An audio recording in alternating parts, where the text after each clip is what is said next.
Okay, Sorry so, about yeah, so I'm Stan. I'm an addict, Northern California Regional Chair of H&I, and I think what I have is a little premature for this here. I'm glad on this. I got on this format. I kind of got late. I was kind of boxed out because it was already 100 folks. My fault, and then you guys let me in, which was real cool. So I missed out on some of the beginning presentations of Ashley.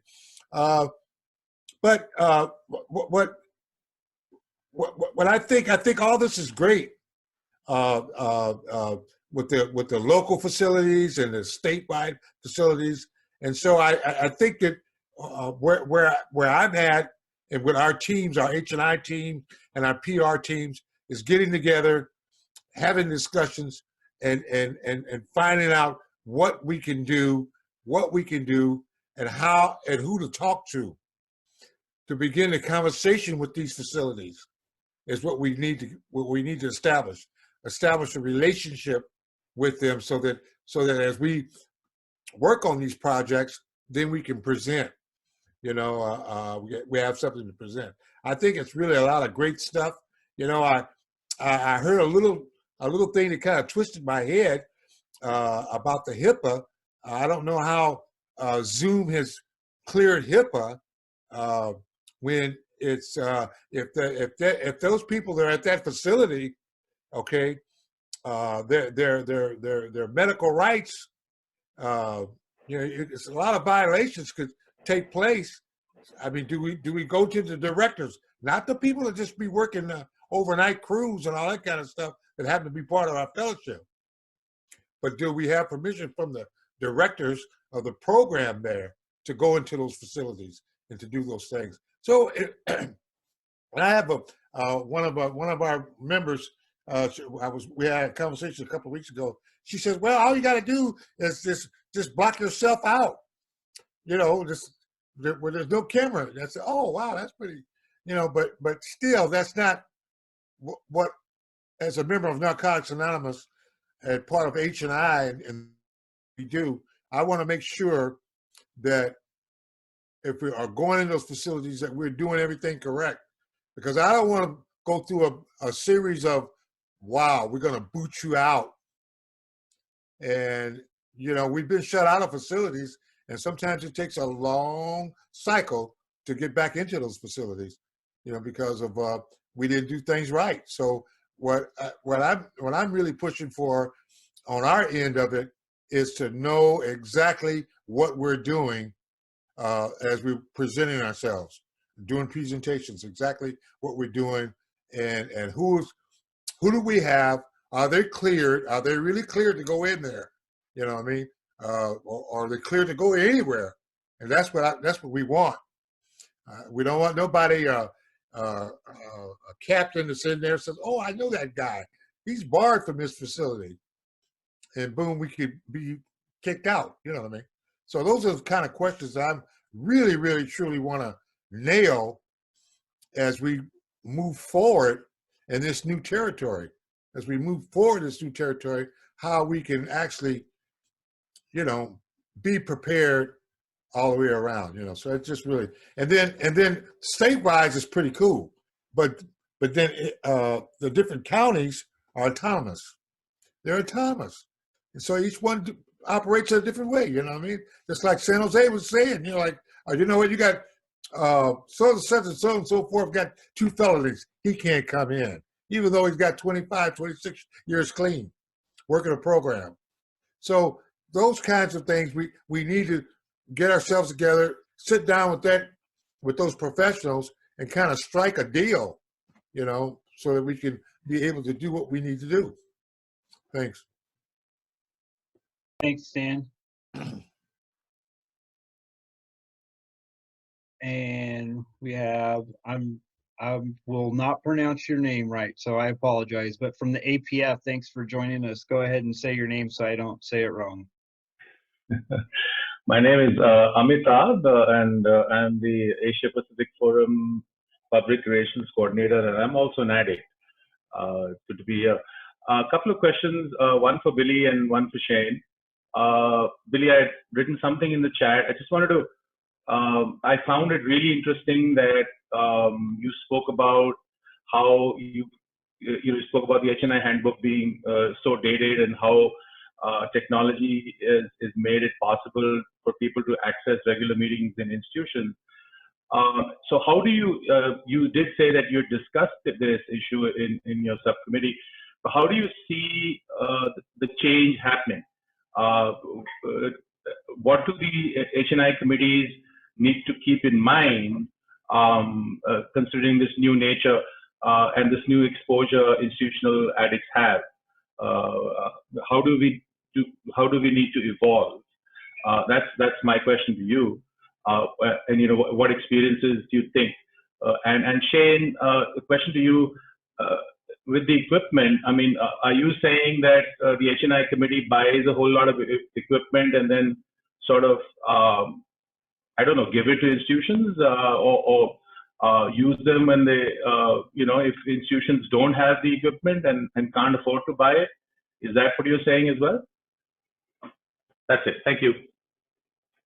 Thank you. Thank you for joining us. Billy, why don't you go ahead and start?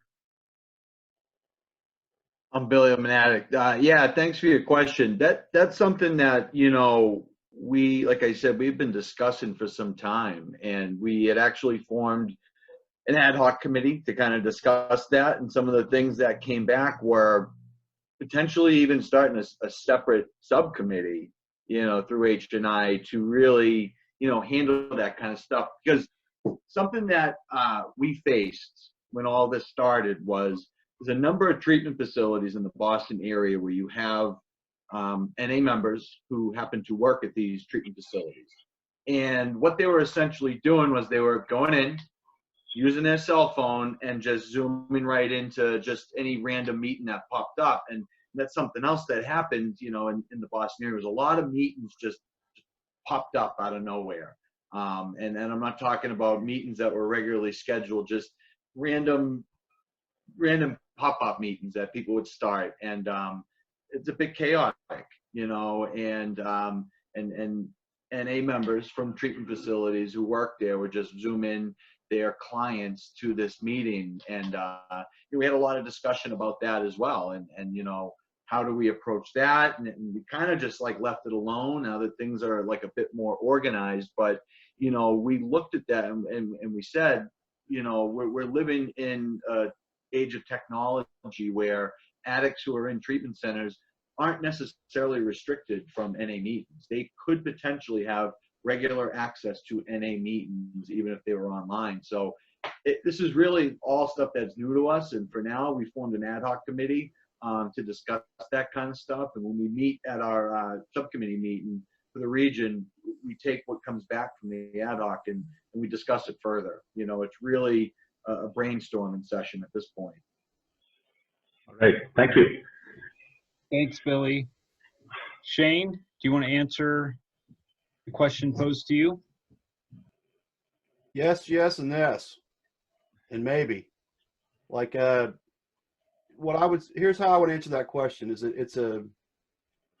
I'm going to slow down for the translators. Forgive me.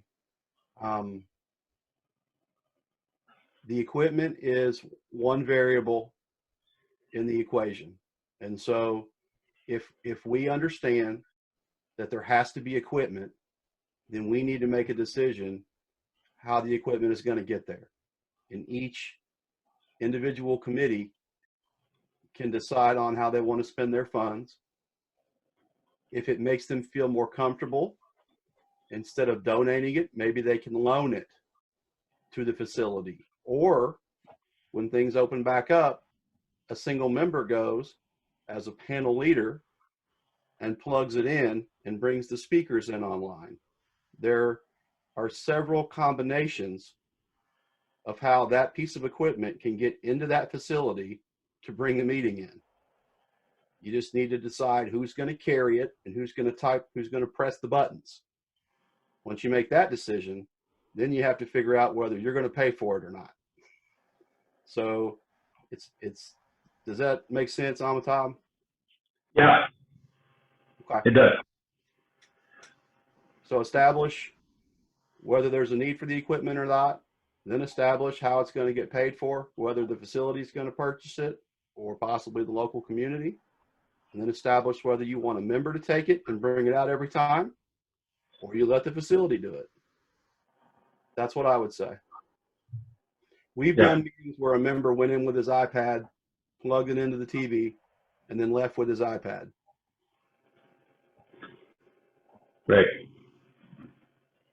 But Thank you. I do want to add one other quick thing is, what if a member wants to be of service and they can't afford an iPad or something like that? Yeah.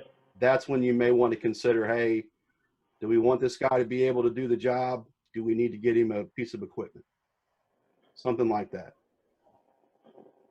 Just a quick follow-up, Shane. So, sometimes when you get newcomers and who do HNI meetings, the area sometimes takes a call and gives them transport money. I mean, I don't know if it happens in the US, definitely happens where I'm from, right?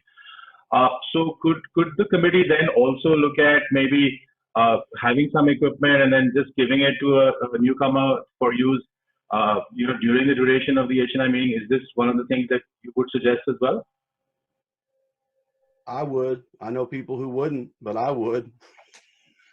Everybody's a little different, and there's always risk involved when there's finances, right? So Right. I would suggest weighing the pros and the cons and going from there. Thanks, man. Thank you so much. Alicia from Arkansas, you're up.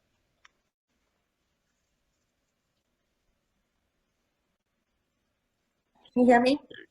Yes, thank you. Alicia, I'm addict, and I just wanted to comment about this HIPAA conversation that we're talking about. So Zoom is being used for medical professionals, and they have been given clearance to use it for their services because they have now lessened the regulations for HIPAA. But that is not the same thing as us knowing who is in the facility. That's a very different perspective on that terminology. So we need to be really careful when we are telling these people Zoom's okay, because that's our opinion about Zoom. It's also actually an endorsement of a specific platform, and we need to be very careful about that. I hear on the internet right now a lot of people posting, where can I find Zoom meetings? No. Where can I find NA meetings online? Because Zoom is not the only platform that people are using, and we don't need to decide for them if they want different options. But the HIPAA conversation, we have to stop having an opinion on that. They know their policies, and we just need to abide to their policies. We can make suggestions on options, but at the end of the day, it's their decision, the same as it's their decision who's going to get cleared from a background check and who they're going to allow in. I just caution everyone to try to avoid something that could be perceived as manipulation, because HIPAA is something that they need to decide how they're going to approach that situation.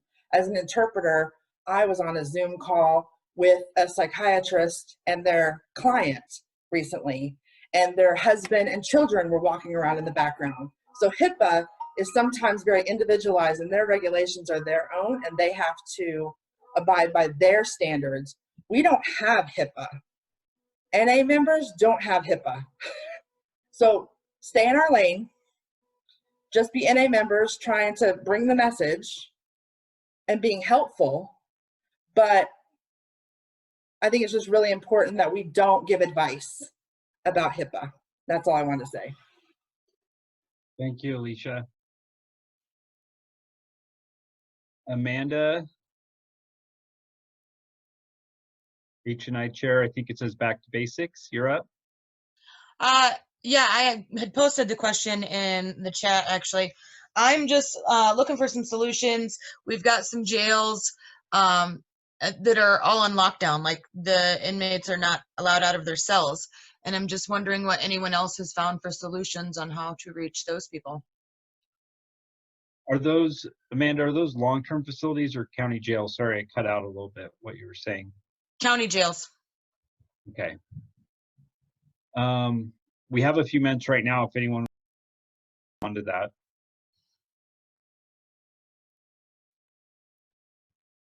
Sorry, I might have cut out there. If we have a few minutes, if anyone would like to respond to that, you could raise your hand. Did you get any responses, Amanda, in the chat? I got one response with a document that someone sent me, but I haven't had a chance to open it and look at it yet. If Okay. that was helpful.